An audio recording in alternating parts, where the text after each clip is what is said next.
Hi everybody, welcome to the garage. It's a hot day in Adelaide. We're recording on a Wednesday for Thursday and Friday's program. And it's, what is it, Pete? 35 degrees? That's right. But it's a lovely, in Adelaide you see it's a dry heat. You don't sort of get that sort of steam room, sauna bath kind of humidity that you do in the other cities. No, it's a lovely day. Beautiful, beautiful weather. I hope wherever you are, it's a fantastic day. Before we get into the events about which I would like to have a gripe, and if you feel that you would like to have a gripe about anything, I just wish I had a telephone here and I could pick it up and talk to you and we could gripe together. But until we, mind you, we're kind of working on it, aren't we, Pete? We are. Yes, we are. Yeah. We'll it's doable. It's doable. We'll grow this thing. Into what? I have no idea. But anyway, happy birthday if you're having a birthday. My dear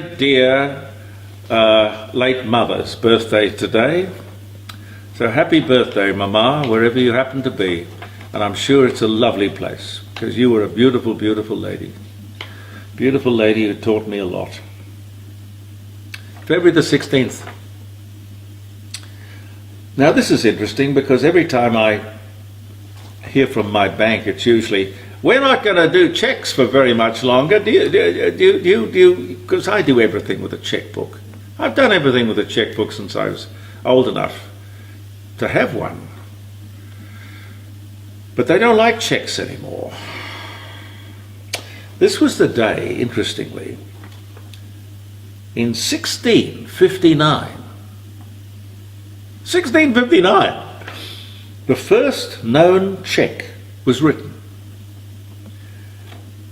To whom? By whom? I don't know. I can tell you it was for £400. £400 in 1659 would have been incalculable. I mean, it would be huge.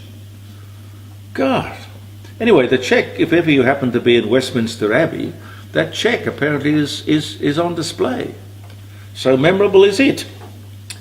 Howard Carter opens the inner burial chamber of Egyptian pharaoh Tutankhamun's tomb to find the esophagus. Well, no, that's in here.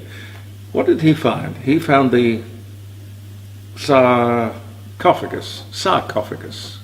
Probably means the same thing, doesn't it? Something that's deep within you. I made that up. Republican William Hayden. William Hayden, Bill to his friends, becomes Governor General of Australia, 1989. Why would a Republican become the representative of the Queen? I'll leave you to ponder that. Oh, Abraham Lincoln, in 1861, on this day, stops his train at Westfield on the way to Washington to thank 11-year-old Grace Bedell in person for her advice to him to grow a beard to get more votes. Now there was a politician. Can you imagine? And he only grew half a beard, so can you imagine what he would have done with the whole thing? China uses its first nuclear reactor. That's in 1961. How they ever managed? Oh well, of course they were basically one of the founding cornerstones of the United Nations, so nobody would object to them having nuclear power. Anyway, the founding of Hezbollah in 1985. The Beatles' George Harrison, John Lennon, with their wives, flew to India on this day in 1968 to join in transcendental meditation with the Maharishi Mahesh Yogi. Dear, oh dear. The first patent for a tree. Never knew there was such a thing. 1932. The first patent for a tree was issued to James Markham for a peach tree. Must have been quite a peach tree. Lithuania's National Day. They declared independence from Russia and Germany in 1918. Western Australia, and Australia's first woman Premier, Carmen Lawrence, is voted into office, 1993. Pope Francis defrocks ex-cardinal and Archbishop of Washington, Theodore McCorrick, for sexually abusing minors and adults. The first candidate to be removed for sexual abuse this day in 2019. My God, oh dear, oh dear. It took them to 2019 to get around to bringing somebody to some sort of accounting.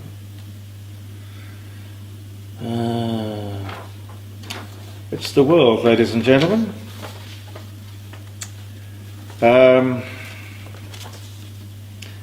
If ever you come across, I don't know what you'd call them. I suppose you'd call them wanky job titles. And there are some amazing job titles that you and I would never recognise. I saw this one today, a customer engagement consultant. Pete, do you know what a customer engagement consultant is? Never heard of one, but I can imagine. Well, a customer engagement consultant is a receptionist. Do you believe that? I didn't think we had those anymore. No, I don't think the world's gone mad. Well, we should have receptionists. You know, I remember at 5DN we had a wonderfully eccentric young lady, and I really can't think of her name because this has just floated into my mind. And she really was eccentric. But people loved her. And she had a little sign on her desk which said she was the General Manager of Public Relations. And you know, when you think about it, that's exactly what a receptionist is. Never underestimate the receptionist. Never treat the receptionist badly either. She, or these days it could be he, I suppose, is indispensable. The good ones. Terrible scenes coming out of Turkey. Incredible what damage can be caused by an earthquake. Looks like a war zone. Looks like an atomic bomb has gone off. The death toll could get to be 50 or 60,000 people. The worst earthquake on record was in China prior to 1930. And on that terrible occasion, more than 300,000 people were killed. But looking on television, as we can these days, you look at the carnage and the wreckage and the suffering, we can only be reminded of how defenceless and feeble and helpless we are against the forces of nature. And she comes at us in various ways and forms and has done since the beginning of time, which is a little bit like climate change, if you ask me. By the way, an official warning not to be fooled by charities, many of them apparently online, social media and such, supposedly, allegedly, collecting money for earthquake victims in Turkey. These, we are warned, are scams. Heartless frauds. Now, I don't know for the life of me the difference between some scams that we're being warned about, like this one, and legitimate charities. I really don't. The law is so lax. Well, let's not mince words. Let's not mince words. There is no law. Simple. There is no law. No way you can tell a genuine charity from an absolute fraud. And the amazing thing is that there is not one politician, not one person who cares or gives a damn. The whole thing could be cleared up by simply passing a law, making it law. Just making it law that a so-called charity has to state and has to verify what percentage of the money collected goes to the cause for which it was collected. At the moment, I understand that a charity is not obliged to in fact pass on 1 cent to the so-called cause for which it was collecting money. Now that is an open door for every crook and con man in the world, if you ask me. Even the legitimate charities should really be interested in the same sort of law, because it gives us all, in the giving philanthropic general public, some confidence as to where to put our donations. The legitimate charities, however, have a case to answer, because I am told that they can pass on as little as 2% of the money that is collected. And keep in mind here that we're talking about a business, and many of these people treat it like a business that is valued at $200 billion a year. No wonder the scammers and the crooks are attracted to that. The Governor of the Reserve Bank, Philip Lowe, was called before a parliamentary committee yesterday and grilled over the 9 interest rates over which he has presided. As you know, his term, which carries, by the way, a salary of over $1 million a year, is up for renewal. His contract is up for renewal in September. Everybody loves the Governor of the Reserve Bank while the interest rates are being cut, but not so much when he's lifting them. I would suggest in the case of Philip Lowe, not that the government is going to ask me for advice, but the devil you know is better than the devil you don't know. Let's be honest. The man has great experience, and he is just, frankly, doing his job. That's what he's doing. Would they be thinking of sacking him if he wasn't lifting the interest rates and wasn't doing his job? It's a funny world, isn't it? What are you going to do? Look around and try and find somebody who won't do his job? Huh?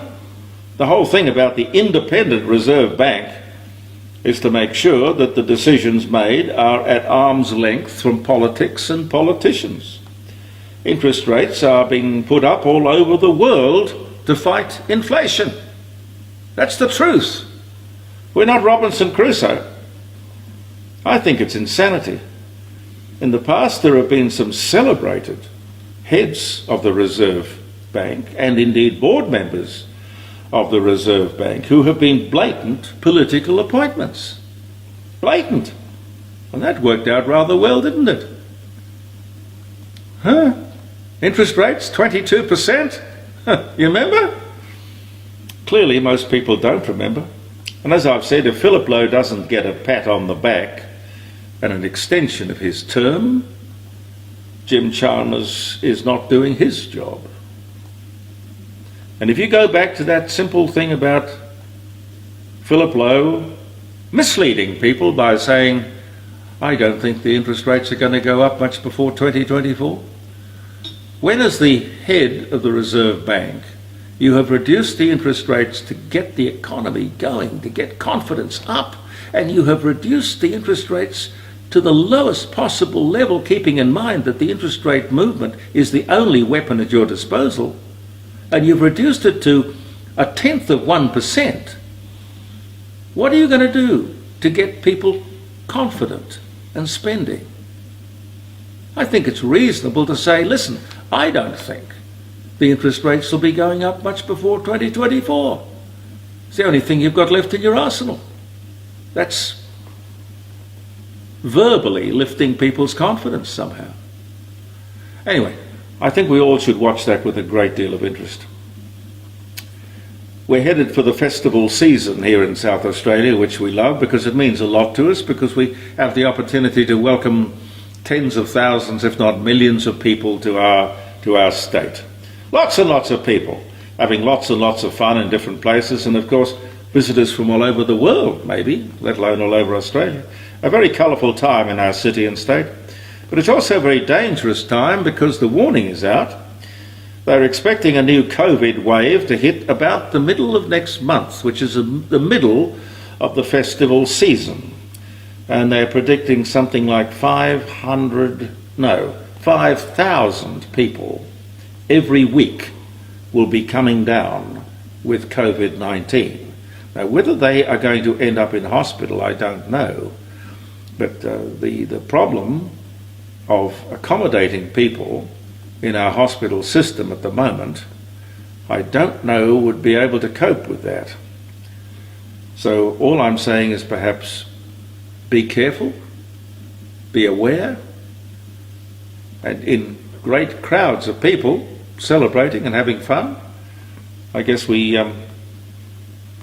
just have to take precautions, I guess. And I keep on reading these stories about the fact that the mask is of no use at all. I don't know. I'm not a scientist, I don't know. But I seem to think it's at least something. So wear a mask. It's not going to stop you celebrating and enjoying our festival time. Thank you very much for viewing The Court of Public Opinion, or listening to it on your favourite podcast, wherever you happen to be. I'm Jeremy Cordo. Peter Clayton's behind the camera. Believe in yourself, and we'll talk tomorrow. Bye for now.